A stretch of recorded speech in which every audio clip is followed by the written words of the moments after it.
దేవుని యొక్క పరిశుద్ధ నామమునకు స్తోత్రం.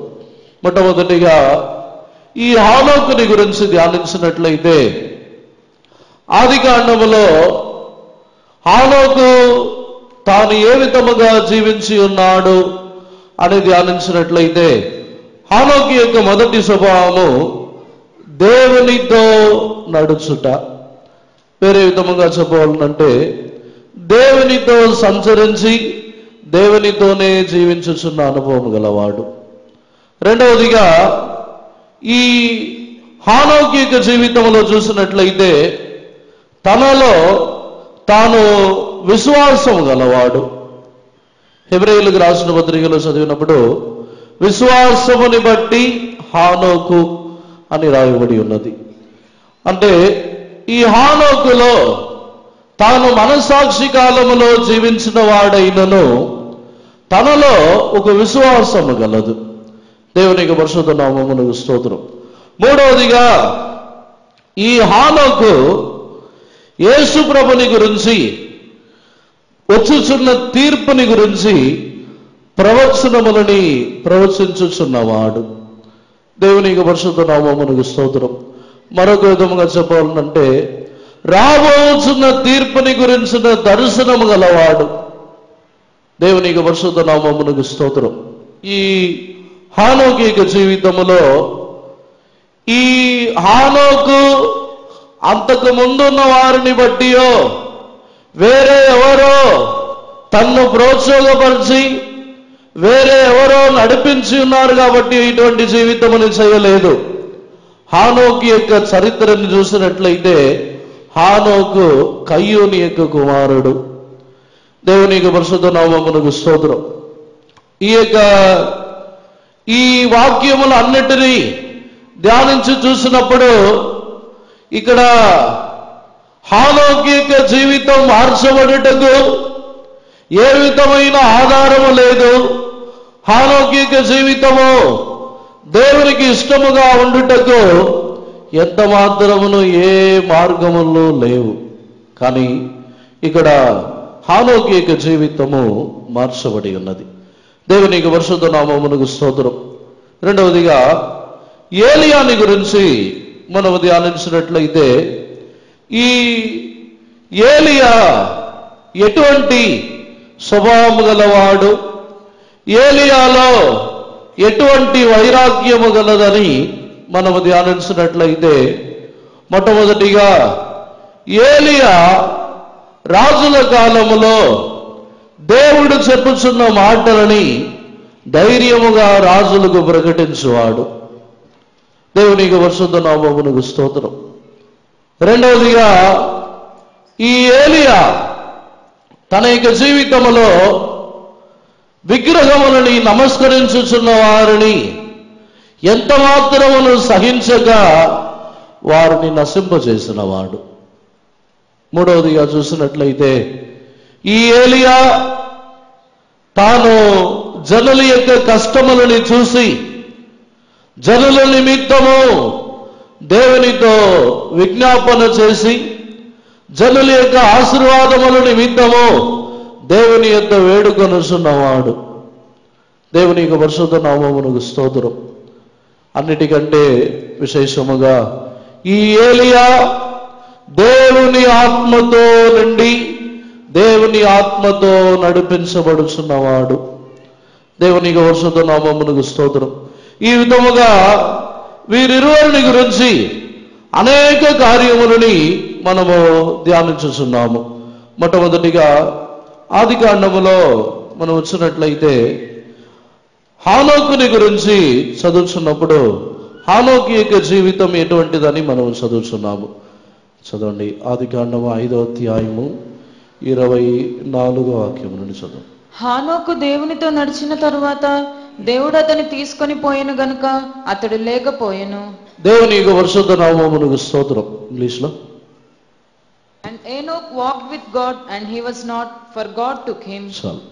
హానోకు దేవునితో నడిచెను గనుక దేవుడు అతనిని తీసుకొని పోయెను, హానోకు ఇక లేకపోయెను అని రాయబడి ఉన్నది. దేవుని యొక్క పరిశుద్ధ నామమునకు స్తోత్రం. దేవునితో నడుచుట. దేవునికి పరిశుద్ధ నామమునకు స్తోత్రం. దేవుడు ఎక్కడ నడుచునను అక్కడంతయు నడవగలిగిన ఒక జీవితము. దేవునికి పరిశుద్ధ నామమునకు స్తోత్రం. యేసు ప్రభువు సముద్రముల పైన, సముద్రం మీద నడుచున్నప్పుడు దానిని చూసి యేసు ప్రభుతో పాటు పేతురును నడవాలని కోరుకొని ఉన్నాడు. కానీ అక్కడ పేతురు యేసు ప్రభుతో పాటు నడవాలని కోరుకొని కొంచెం దూరము నడిచి తర్వాత ఆ సముద్రములో మునిగిపోయి ఉన్నాడు. దేవునికి పరిశుద్ధ నామమునకు స్తోత్రం. హానోకు యొక్క జీవితంలో తాను దేవునితో నడిచి ఉన్నాడు.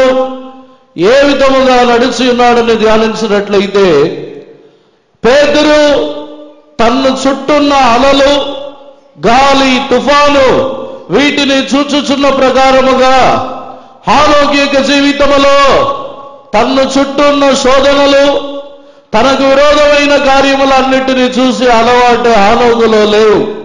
అందుకే దేవునితో నడిచి ఉన్నాడు. దేవునికి పరిశుద్ధ నామమునకు స్తోత్రం. ఒక వ్యక్తి దేవునితో నడుచుచు, దేవునితో జీవించుచు ఉండవలనంటే ఆ వ్యక్తి దేవుని మాత్రమే చూచుచూ ఉండాలి. దేవునికి పరిశుద్ధ నామమునకు స్తోత్రం. ఈరోజు దేవుని యొక్క సన్నిధానమునకు వచ్చి ఉన్నాము, రక్షణ పొంది ఉన్నాము, బాప్తిసము తీసుకొని అభిషేకం పొందుచున్నాము. కొన్ని సందర్భములలో తొట్టిల్లిపోవచ్చున్నాము. ఎందు నిమిత్తము తొట్టిల్లిపోవచ్చున్నాము. కొన్ని సందర్భములలో దేవునికి దూరమై వెనుకబడిపోవచ్చున్నాము. ఎవరిని చూసి వెనుకబడిపోవచ్చున్నాము? మన యొక్క ఆత్మీయ జీవితములో, మన యొక్క జీవితములో దేవునితో నడుచుచు, దేవునితోనే జీవించుచు ఉండవలనంటే మన చుట్టూన్న వారిని చూడకూడదు. ఎవరిని చూసి తొట్టిల్లిపోయిననో దానికి కారణము దేవుడు కాదు, మన యొక్క చూపు, మన యొక్క దృష్టి. దేవుని యొక్క పరిశుద్ధ నామమునకు స్తోత్రం. ఒక వ్యక్తి దేవునితోనే నివాసము చేయాలి, దేవుని యొద్ద నుండి తొలగిపోకూడదంటే మీకు ముందు రక్షణ పొందిన వారే ఉండవచ్చు, లేకపోతే మనము నమ్మి, కొందరి యొక్క జీవితముని గురించి నమ్మి వీరు ఇలా జీవిస్తారని నమ్మి ఉండవచ్చు. వారిని బట్టి కొన్ని సందర్భముల్లో మనం అభేంద్రపరచబడవచ్చు. కానీ మన యొక్క జీవితములో ఎన్నడూను, ఏనాడును మన చుట్టూన వారిని చూసి అభేంద్రపరచబడినట్లయితే యేసు ప్రభుతో నడుచుచు వెళ్ళలేము. యేసు ప్రభుతో జీవించవలనంటే మన యొక్క దృష్టి దేవుని వైపే ఉండవలను. మన యొక్క దృష్టి దేవుని వైపు ఉండవలనంటే, మరొక విధముగా చెప్పవలనంటే క్రిందకి చూడకూడదు. మన యొక్క దృష్టి దేవుని వైపే ఉండవలనంటే ఆకాశమునందున్న దేవుణ్ణే తేరి చూచు ఉండవలను. భూమిలో ఉన్న ఆస్తులు, భూమిలో ఉన్న ధనములు, భూమిలో ఉన్న పలు విధములైన అవసరతలు వీటిని చూస్తూ ఉంటే యేసు ప్రభుతో జీవించలేము. అనేకులు ఈ రోజుల్లో దేవుని విడిచి దూరముగా వెళ్ళటకు కారణమని చూసినట్లయితే, దేవుడు నన్ను ఆశీర్వదించలేదు, దేవుడు నాకు ఈ విధముగా సహాయము చేయలేదు, దేవుడు నా జీవితంలో ఇటువంటి ఆశీర్వాదములు, ఐశ్వర్యములను ఇవ్వలేదని ఎంచి దేవునికి దూరం అవుతున్నారు. దానికి కారణమే వారు దేవుని చూడటమని మాని అటు ఇటు ఉన్న ఆస్తులు, అటు ఇటు ఉన్న ధనములు, అటు ఇటు ఉన్న అనేక నశించిపోయే లోక సంబంధమైన కార్యములని చూడటం వలన దేవుని యొద్ద నుండి తొలగిపోతున్నారు. దేవునికి పరిశుద్ధ నామమునకు స్తోత్రం. అందునిమిత్తమే హానోకు దేవునితో నడిచెను. ఇక్కడ చెప్పబడి ఉన్న మాటని చూసినట్లయితే ఇంచుమించి హానోకు దేవునితో నడిచి ఉన్న సంవత్సరములని చూసినట్లయితే 300 సంవత్సరములు హానోకు దేవునితో 365 సంవత్సరములు దేవునితో జీవించి ఉన్నాడు. చదవండి 23వ వాక్యం. హానోకు దినములన్నీయు 365 ఏండ్లు. చాలు. హానోకు యొక్క దినములన్నీ 365 ఏళ్ళు. ఈరోజు మన యొక్క జీవితంలో చూసినట్లయితే దేవునితో నడిచి ఉన్న సంవత్సరములు, లేకపోతే దేవునితో నడిచి ఉన్న నెలలు, దేవునితో నడిచి ఉన్న దినములు, దేవునితో నడిచి ఉన్న గంటలు, దేవునితో నడిచి ఉన్న నిమిషములు కూడా లెక్క వేయలేము. దేవునికి పరిశుద్ధ నామమునకు స్తోత్రం. ఈరోజు అనేకుల యొక్క జీవితములో దేవునితో సహవాసము చేయుచున్న సందర్భములు మిక్కిలి తక్కువ. వారమునకు ఒకరోజు వారు దేవుని యొక్క సన్నిధానమునకు వచ్చి తర్వాత తమ యొక్క జీవితంలో ఆ దేవుని సన్నిధానములోను దేవుని కొరకు సమయముని గడపగా ఆ సందర్భములోను అనేక వ్యర్థమైన ఆలోచనలు, వ్యర్థమైన మాటలు, సమయముని దేవుని సన్నిధానములో గడపగా వ్యర్థమైన చింతలు, దేవుని సన్నిధానములోను సమయ వ్యర్థముగా గడుపుచున్నారు. దేవునితో నివాసము చేయుచున్న దినములు, దేవునితో నడుచుచున్న దినములు అధికమైనప్పుడే మరణముని రుచి చూడకుండా కొనిపోగలం. దేవునికి పరిశుద్ధ నామమునకు స్తోత్రం. యేసు ప్రభు యొక్క రాకడలో కొనిపోబడకపోతే తర్వాత కూడా మరణము రాదు. తర్వాత కూడా యేసు ప్రభు యొక్క రాకడలో కొనిపోబడకుండా ఈ భూమిలో శ్రమల కాలంలో ఉన్నప్పుడు మరణముని కోరుకొని రాదు. దేవునికి పరిశుద్ధ నామమునకు స్తోత్రం. భూమిలో ఇంత కష్టములున్నాయి, చనిపోతే బాగుండునని అనుకొని మరణించుటకు ప్రయత్నించినా మరణము రాదు. దేవునికి పరిశుద్ధ నామమునకు స్తోత్రం. కానీ మన యొక్క జీవితముని మార్చుకొని మనల్ని మనమే పరిశుద్ధపరచుకొని దేవుని యొక్క కృపకు మనల్ని సమర్పించుకున్నట్లయితే మరణముని రుచి చూడకుండానే యేసు ప్రభుతో కొనిపోబడగలము. మరణముని రుచి చూడకుండానే మార్పు పొందుదము. దేవునికి పరిశుద్ధ నామమునకు స్తోత్రం.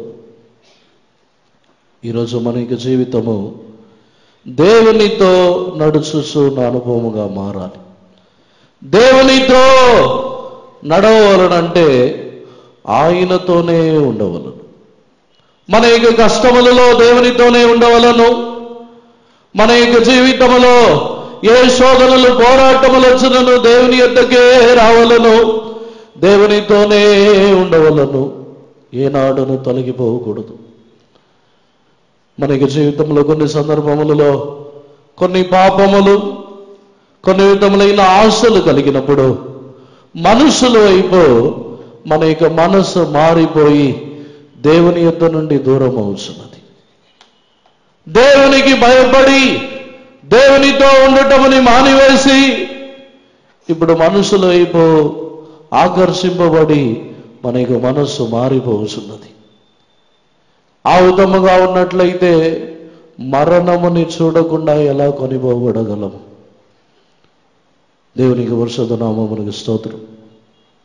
రెండవదిగా ఈ హానోకు యొక్క జీవితంలో ఉన్న రెండో అనుభవముని హెబ్రీయులకు రాసిన పత్రిక 11వ అధ్యాయంలో చదువుతున్నప్పుడు అక్కడ హానోకుని గురించి విశ్వాసముని బట్టి హానోకు అని రాయబడి ఉన్నది. 5వ వాక్యము. హెబ్రీయులకు రాసిన పత్రిక 11వ అధ్యాయము 5వ వాక్యం. విశ్వాసమును బట్టి హానోకు మరణము చూడకుండునట్లు కొనిపోబడెను. అతడు కొనిపోబడక మునుపు దేవునికి ఇష్టడై ఉండెనని సాక్ష్యము పొందెను. కాగా దేవుడు అతని కొనిపోయిను గనుక అతడు కనబడలేదు. చాలు. విశ్వాసముని బట్టి హానోకు కొనిపోబడెను. దేవునికి పరిశుద్ధ నామమునకు స్తోత్రం. మనము కూడా కొనిపోబడవలసిన వారమే. విశ్వాసముని బట్టి హానోకు కొనిపోబడెను. దేవునికి పరిశుద్ధ నామమునకు స్తోత్రం. ఈ యొక్క హానోకు యొక్క విశ్వాసం ఏమిటంటే యేసు ప్రభుని చూచదనని ఒక విశ్వాసం. దేవుని యొక్క పరిశుద్ధ నామమునకు స్తోత్రం. ఈరోజు మన యొక్క జీవితంలో మనము మరణముని రుచి చూడటానికి ముందే, మరణముని రుచి చూడటకు మునుపే మనము కొనిపోబడవలను. అంటే మన యొక్క జీవితంలో నిశ్చయముగా మనలో ఒక విశ్వాసము కలగాలి.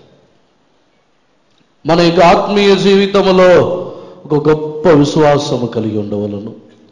ఏ విశ్వాసం అంటే, మన యొక్క జీవితంలో ఎలాగైనానో నేను యేసు ప్రభుని చూచెదను, యేసు ప్రభుని నేను దర్శించదను అనే విశ్వాసము మనలో కలగాలి. కొన్ని సందర్భములలో మన యొక్క ఆత్మీయ జీవితంలో మనము తొట్టిల్లిపోయి మనలో కొన్ని బలహీనతలు, దోషములు వచ్చినప్పుడు నేను ఇక మారను, నా జీవితం ఇంకా మారదు, నా జీవితంలో ఇంకా మార్పు ఉండదు, నా జీవితం ఇంతే అని కొన్ని సందర్భముల్లో అవిశ్వాసముతో నిండిన వారై మనకి జీవితంలో కృంగిపోతున్నాము.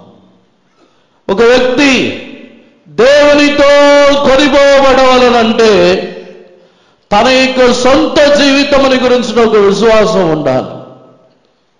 మనము సొంత ప్రయత్నముల ద్వారా మార్చబడదామని ఎంత మాత్రముని ఎంచుకొనవద్దు. మన యొక్క ప్రయాసములని ఎరిగి ఉన్న దేవుడు ఆ ప్రయాసములతో దేవుని సహాయము ద్వారానే తప్పించుకొనగలము. దేవుని యొక్క పరిశుద్ధ నామమునకు స్తోత్రం. మన యొక్క జీవితములో ఎటువంటి దోషములు, ఏ పాపములైనను మన యొక్క జీవితములో దేవుని కృప ద్వారా వాటిని జయించి, దేవుని కృప ద్వారా మన యొక్క జీవితంలో వాటిని జయించి ముందుకు సాగగలము. ఎందు నిమిత్తం అంటే మనము రక్షణ పొందనది ఈ పాప లోకము నుండి, భయంకరమైన ఇటువంటి పాపముతో నిండిన ఈ లోకము నుండి మనల్ని రక్షించినది దేవుని కృప. మనము విడుదల పొందినది దేవుని యొక్క కృప. మన యొక్క జీవితంలో ఈ పరిశుద్ధుల యొక్క ఐక్యతలో నిలబడుచున్నది దేవుని కృపయే. ఆ కృపయందు నమ్మిక ఉంచినట్లయితే, ఆ దేవుని కృపయందు విశ్వాసం ఉంచినట్లయితే మనల్ని పవిత్రులుగా మార్చు. మన యొక్క జీవితముని కూడా నిశ్చయముగా దేవుడు మార్చి ఆయన యొక్క రాకడలో కొనిపోయి ఆయన యొక్క ముఖ దర్శనముని మనకిచ్చుచున్నారు. ఈ విశ్వాసము మనలో కలగాలి. కొన్ని సందర్భములలో కొందరి యొక్క వాంఛ ఈ యొక్క యేసు ప్రభు యొక్క రాకడని గురించిన వాంఛ లేదు. తమ యొక్క జీవితంలో ఉన్న పట్టుదల, తమ యొక్క జీవితంలో ఉన్న పలు విధములైన వైరాగ్యములు, విరోధములని బట్టి యేసు ప్రభు రాకడలో ఎత్తబడకపోయినా పర్వాలేదని అనుకొనుచున్నారు. కొందరి యొక్క జీవితంలో నరకమునకు వెళ్ళినా పర్వాలేదు కానీ నేను మాత్రం మారనని ఎంచుకొనుచున్నవారు. అటువంటి వారిని గురించి చెప్పటం లేదు. యేసు ప్రభు యొక్క రాకడలో ఎత్తబడాలి, నేను నరకమునకు వెళ్ళకూడదు, నా జీవితము పాతాళములో పడుదురోయబడకూడదని ఎవరైతే కోరుచున్నారో వారికి యొక్క కార్యములని తెలియపరుచుచున్నాము. నిశ్చయముగా మనలో దేవుడు మార్పుని కలిగించుదురు. నిశ్చయముగా మన యొక్క జీవితంలో దేవుని కృప ద్వారా మార్పు ఉన్నది. ఏ మనుషులైనను భూమిలో జీవించుచున్నప్పుడు ఒకవేళ సొంత జ్ఞానముని బట్టి, సొంత బలముని బట్టి ప్రయాసపడినప్పుడు అసాధ్యముగా ఉండవచ్చు. కానీ దేవుని కృపకు అన్నీ సాధ్యం. యేసు ప్రభు ఐశ్వర్యవంతుడు మారకపోయినప్పుడు ఐశ్వర్యవంతుడిని చూసి ధనవంతుడు దేవుని రాజ్యములో ప్రవేశించట మిక్కిలి కష్టమని చెప్పి ఉన్నారు. అప్పుడు యేసు ప్రభు యొక్క శిష్యులు చెప్పి ఉన్నారు, అయితే ఎవరు దేవుని రాజ్యములో ప్రవేశించదురని అడిగి ఉన్నారు. యేసు ప్రభు ఆ సందర్భంలో చెప్పిన కార్యము మనుషుల వలన కానిది అన్నీ దేవుని వలన జరుగునని చెప్పి ఉన్నారు. ధనవంతుడైనను ఎటువంటి మనుషుల యొక్క జీవితముని మార్చుట దేవునికి సాధ్యము. ఎటువంటి వారుడైనను తమ్మును సమర్పించుకున్నట్లయితే దేవుడు వారిని మార్చగలిగిన దేవుడు. ఎటువంటి మనుషులనైనను తన వలే మార్చగలిగిన దేవుడే మన యొక్క దేవుడు. వాటిని విశ్వసించినప్పుడే మరణముని రుచి చూడకుండా మనము కొనిపోవచ్చున్నాం. వాటిని విశ్వసించకపోయినట్లయితే మరణముని రుచి చూడకుండా కొనిపోబడలేము. మన యొక్క జీవితముని గురించి, మన యొక్క సొంత జీవితముని గురించి ఒక విశ్వాసం ఉండాలి. హానోకు ఈ భూమిలో జీవించుచున్నప్పుడు విశ్వాసముని బట్టి కొనిపోబడి ఉన్నాడు. హానోకు యొక్క విశ్వాసం ఈ భూమిలో ఏదో పొందుకొనుటకో, ఈ భూమిలో జీవించుచున్నప్పుడు ఏ విశ్వాసముని బట్టి వస్తువులు, ఆస్తులు వీటి కొరకు కాదు, యేసు ప్రభుని చూచదనని. దేవునికి పరిశుద్ధ నామమునకు స్తోత్రం. అటు తర్వాత ఈ హానోకు యొక్క జీవితంలో మరొక కార్యం, అదే హెబ్రీయులకు రాసిన పత్రికలో చదివినప్పుడు దేవునికి ఇష్టడని సాక్ష్యం పొంది ఉన్నాడు. చదవండి. అతడు కొనిపోబడక మునుపు దేవునికి ఇష్టడై ఉండెనని సాక్ష్యము పొందెను. అతడు కొనిపోబడుటకు మునుపు దేవునికి ఇష్టడని సాక్ష్యం పొందెను. దేవునికి ఇష్టడని ఎలా సాక్ష్యం పొంది ఉన్నాడంటే 6వ వాక్యములో చదివినట్లయితే చదవండి. విశ్వాసము లేకుండా దేవునికి ఇష్టడై ఉండుట అసాధ్యము. విశ్వాసము లేకుండా దేవునికి ఇష్టడై ఉండుట అసాధ్యము.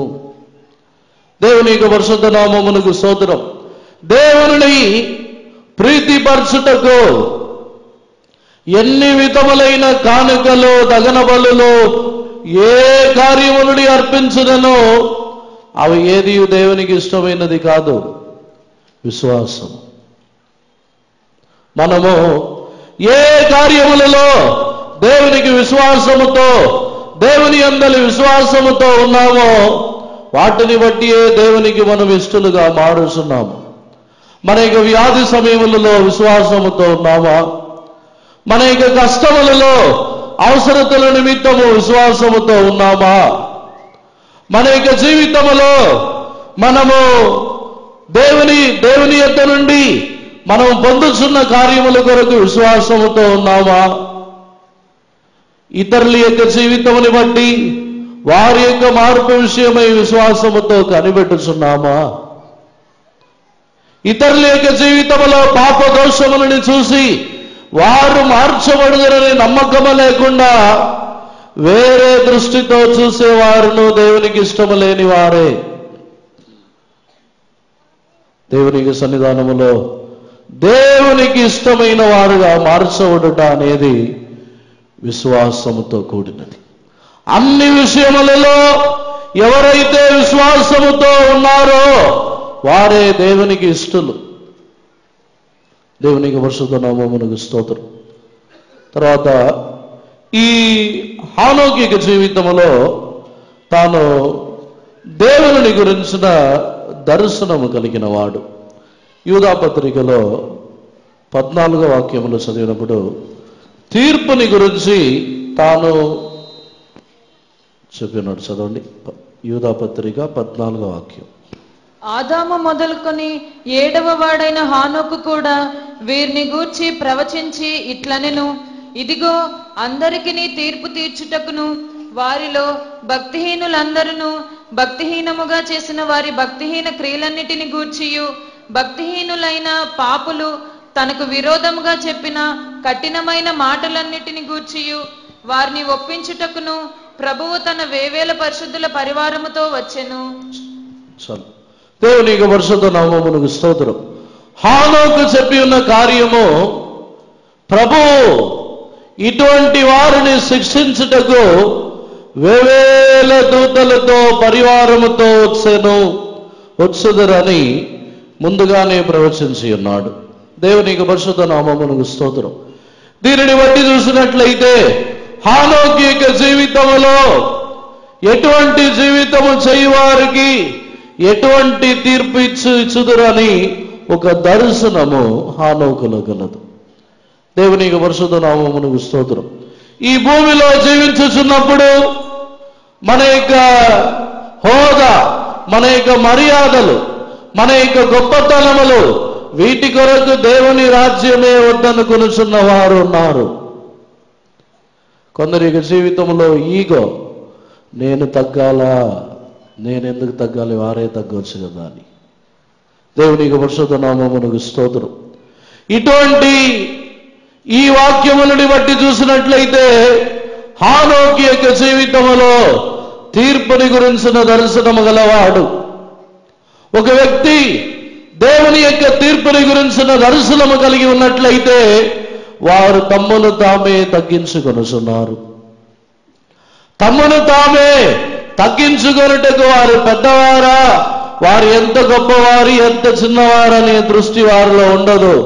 దేవుని యొక్క తీర్పుని గురించిన దృష్టి ఉంటుంది.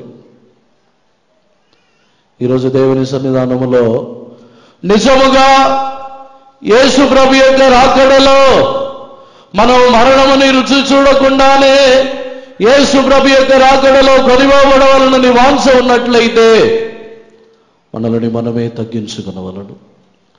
తీర్పుని గురించిన దర్శనము కలిగిన వారై మన యొక్క జీవితముని మార్చుకునవలను. ఎటువంటి వారికి ఎటువంటి తీర్పు కలదని ఒక దర్శనం మనలో ఉండవలను. మనం ప్రతి వారం వచ్చి దేవుని వాక్యములని వినుచున్నాము, ఏదో నామకార్థంగా విని తర్వాత ఒక గంట తర్వాత అడిగితే మనకి ఎవరికి తెలియదు. ఏదో కొంతమంది దానిని గురించి జ్ఞాపకం ఉంచుకుంటారు. తర్వాత వారంకి వచ్చినట్లయితే దానిని గురించి అసలే గుర్తుండదు. మన యొక్క జీవితంలో ఈ యొక్క హానోకు యొక్క జీవితముని బట్టి చూసినట్లయితే తీర్పుని గురించిన దర్శనము తనలో ఎన్నడూ తొలగిపోలేదు. ఇటువంటి వారిని తీర్పు తీర్చు నిమిత్తము ప్రభు పరిశుద్ధులందరితో వేవేల పరివారముతో వచ్చుచున్నారని చెప్పుచున్నాడు. దేవునికి పరిశుద్ధ నామమునకు స్తోత్రం. మనస్సాక్షి కాలములో జీవించిన ఒక వ్యక్తికి నూతన నిబంధన కాలములో, శ్రమల కాలములో సంభవించబోచున్న కార్యముని గురించిన దర్శనం ఉన్నది. మన యొక్క జీవితంలో ఇప్పుడు నూతన నిబంధన కాలములో మనము జీవించుచున్నాము. మనకైతే దేవుని యొక్క తీర్పుని గురించిన భయము, దర్శనము లేదు. అనేకులు భయము లేకుండానే లోకముని అనుభవించుచున్నారు. కానీ దేవునికి విరోధమైన వైరమని ఎరిగి అటువంటి వారికి కలుగుచున్న తీర్పుని కూడా మనము నిశ్చయముగా ఎరిగి ఉండవను. దేవునికి పరిశుద్ధ నామమునకు స్తోత్రం. అప్పుడే మన యొక్క జీవితంలో యేసు ప్రభు యొక్క రాకడలో మరణించకుండానే మనము కొనిపోబడగలము. దేవునికి పరిశుద్ధ నామమునకు స్తోత్రం. అటు తర్వాత ఏలియాని గురించి ధ్యానించినట్లయితే ఏలియా యొక్క జీవితంలో దేవుడు తను ఒక ప్రవక్తగా ఎంచుకొని ఉన్నారు. ఏలియా అధికముగా ఆహాబు రాజుగా ఉన్న కాలములో అధికముగా ప్రవచించి ఉన్నాడు. దేవునికి పరిశుద్ధ నామమునకు స్తోత్రం. ఈ ఏలియా తాను ప్రవచించుటకు ప్రారంభించిన తర్వాత తన యొక్క జీవితంలో బిలాము వలె తాను మారిపోలేదు. జనులని శపించుటకు కూలి తీసుకొనలేదు. ఈ ఏలియా యథార్థమైన వాడు. దేవునికి పరిశుద్ధ నామమునకు స్తోత్రం. తన యొక్క జీవితంలో వారి ఎవరైనను దానిని తేటగా బయలుపరుచుతున్నవాడు ఈ ఏలియా. దేవునికి పరిశుద్ధ నామమునకు స్తోత్రం. ఈ ఏలియా యొక్క స్వభావములలో ఆహాబు ఏలియాతో అనేక సందర్భములలో మాట్లాడి ఉన్నాడు. ఇక్కడ ఏలియాని బట్టియే దేశములో 3.5 సంవత్సరములు కరువు వచ్చును, ఏ దేశములో వర్షము కురవదు అని ఏలియా ద్వారానే ఇక్కడ దేవుడి కార్యములని జరిగించి ఉన్నారు. దేవునికి పరిశుద్ధ నామమునకు స్తోత్రం. తాను ఆహాబుతో చెప్పి వర్షము కురవదని చెప్పిన వెంటనే దేవుడు చెప్పిన మాటని బట్టి వర్షము కురవకుండా ఆగిపోయి ఉన్నది. దేవునికి పరిశుద్ధ నామమునకు స్తోత్రం. ఈ ఏలియా దేవుడు చెప్పిన మాటలని మార్చేవాడు కాడు. దేవుడు చెప్పిన మాటలు తన యొక్క జీవితంలో ఏ విధముగా బయలుపరచబడుచున్నదో దానిని అలాగే చెప్పుచున్నవాడు. దేవుని యొక్క పరిశుద్ధ నామమునకు స్తోత్రం. ఈ ఏలియా ఇటువంటి కార్యములలో నమ్మకస్తుడుగానే జీవించి ఉన్నాడు. దేవునికి పరిశుద్ధ నామమునకు స్తోత్రం. ఈ ఏలియాలో ఉన్న మరొక విశేషమైన కార్యం ఏమిటంటే, తన యొక్క జీవితంలో తాను దేవుని ద్వారా పోషింపబడినవాడు. ఈ 3.5 సంవత్సరములు కరువు దినములలో తాను ఒక నది ఎద్దకు వెళ్ళి ఆ స్థలములలో దేవుడు పంపించుచున్న కాకి ద్వారా పోషింపబడి ఉన్నాడు. ఒక విధవరాళ్ళ ద్వారా పోషింపబడి ఆ విధవరాళ్ళ యొక్క జీవితంలో ఒక గొప్ప ఆశీర్వాదమునిచ్చి ఉన్నాడు. ఏలియా ఈ భూమిలో జీవించుచున్నప్పుడు అనేక అద్భుతములని జరిగించి ఉన్నాడు. చెప్పాలంటే ఈ ఏలియా యొక్క జీవితంలో తాను విశ్వాసముతో జీవించినవాడు. ఈ కరువు దినములలోనూ తన యొక్క జీవితంలో తప్పించుకొని పారిపోలేదు. ఈ కరువు దినములలో తాను ఒక నది యొద్ద ఉన్నాడు, కానీ దేవుని ద్వారా పోషింపబడి ఉన్నాడు. ఏలియాని పోషించిన దేవుడు మన యొక్క జీవితంలో ఏలియా వలె మనము కూడా కొనిపోవడవలనంటే భూమిలో జీవించుచున్న కాలములో మన యొక్క అవసరతల కొరకు ఏ మనుషుల ఎద్దకు వెళ్ళి చేయి చాపవద్దు.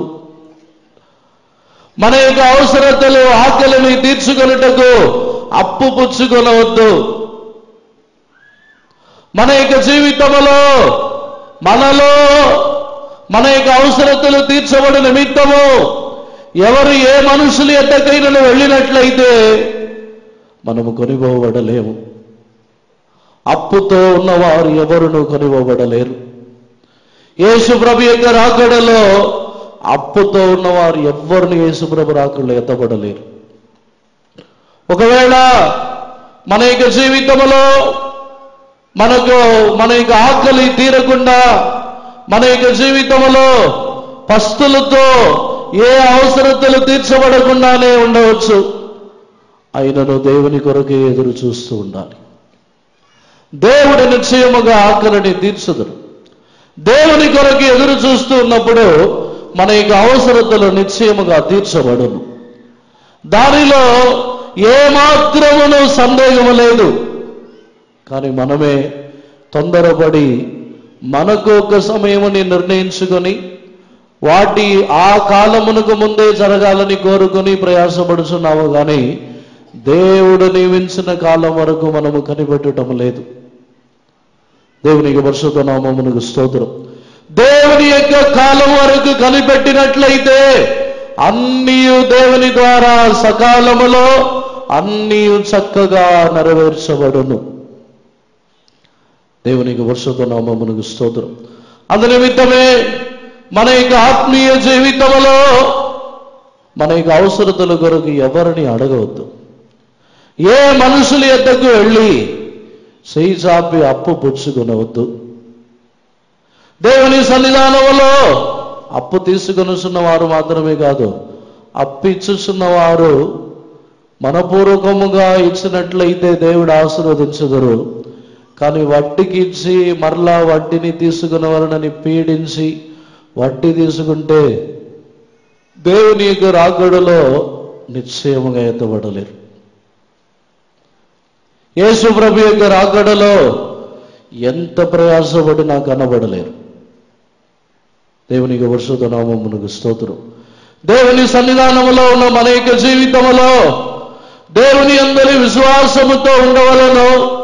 అదే విధముగా ఇతరులని, దీనులని పీడించి బాధ పెట్టువారును యేసు ప్రభు రాకడలో ఎత్తబడలేరు.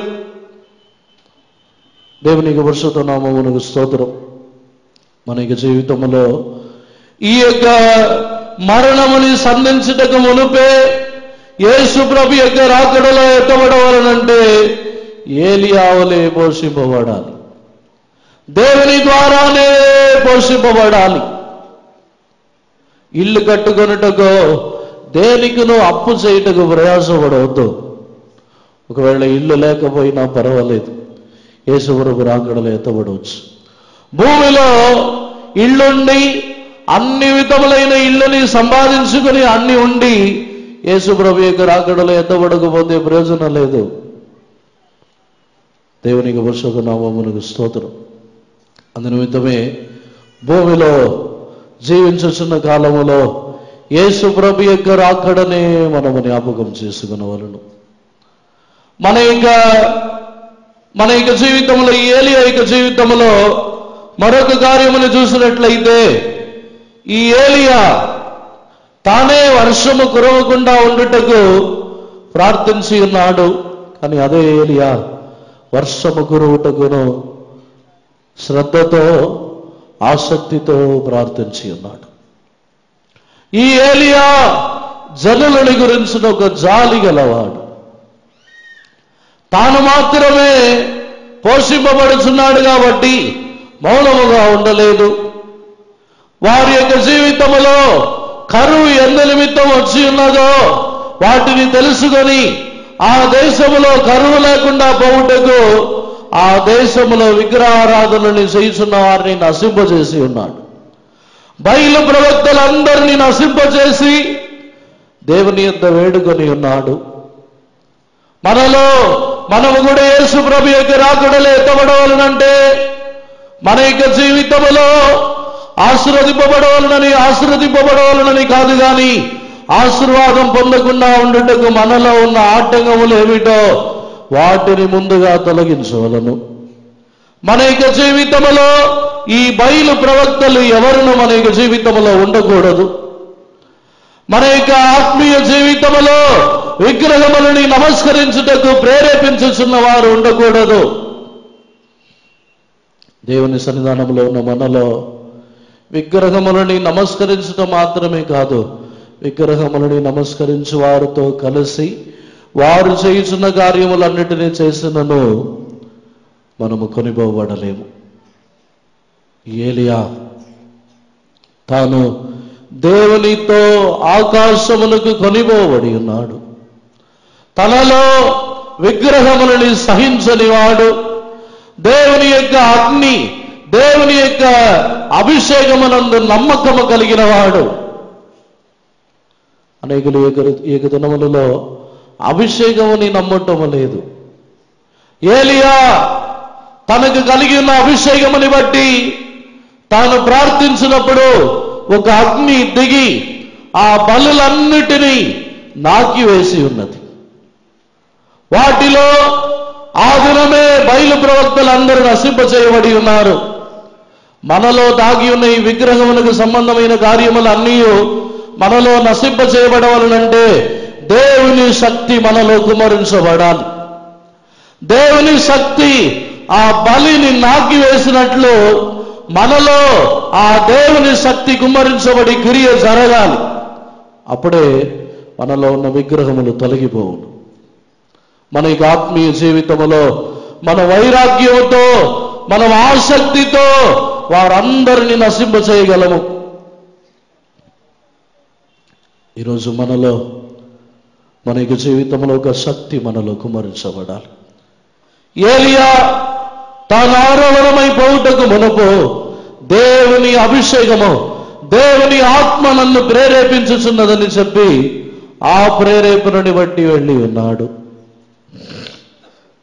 మన యొక్క జీవితంలో మనము కూడా మరణమని రుచి చూడటానికి ముందే యేసు ప్రభు యొక్క రాకడలో కొనిపోబడే అనుభవం మనలో ఉండవలనంటే, ఒకవేళ మనం బ్రతికి ఉన్నప్పుడే యేసు ప్రభు యొక్క రాకడ వచ్చినట్లయితే ఆయన యొక్క రాకడలో కొనిపోబడి నిమిత్తము మన యొక్క జీవితము అభిషేకము శక్తితో నింపబడాలి. ఏలియా దేవుని బలము అభిషేకముతో నిండి ఉన్నాడు. తన్ను దేవుని ఆత్మ ఎక్కడ నడిపించుచున్నదో అక్కడికి వెళ్ళి ఉన్నాడు. 2 రాజులు 2వ అధ్యాయంలో చదువుతున్నప్పుడు వాటిని చదువుతున్నాము. మన యొక్క జీవితంలో దేవుని ఆత్మ యొక్క నడిపింపుకి సమర్పించుకొని పరిశుద్ధాత్మకు సమర్పించుకొనినప్పుడే యేసు ప్రభు యొక్క రాకడలో బ్రతికి ఉన్నప్పుడే కొనిపోబడుచున్నాం. ఒకవేళ బ్రతికి ఉన్నప్పుడు యేసు ప్రభు వచ్చినట్లయితే ఆ శక్తి మనలో ఉండవలను. ఆ దేవుని బలము మనలో కుమ్మరించబడాలి. మనలో ఒక అభిషేకం ఉన్నప్పుడే యేసు ప్రభు యొక్క రాకడలో కొనిపోబడుచున్నాము. మనలో ఉన్న అభిషేకము మనల్ని రూపాంతరపరచును.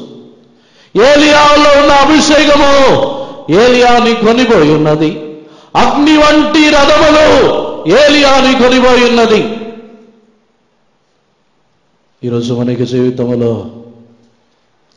మనము కూడా కొనిపోబడవలసిన వారమే. ఒకసారి మనమందరం కన్నులు మూసుకున్నదము.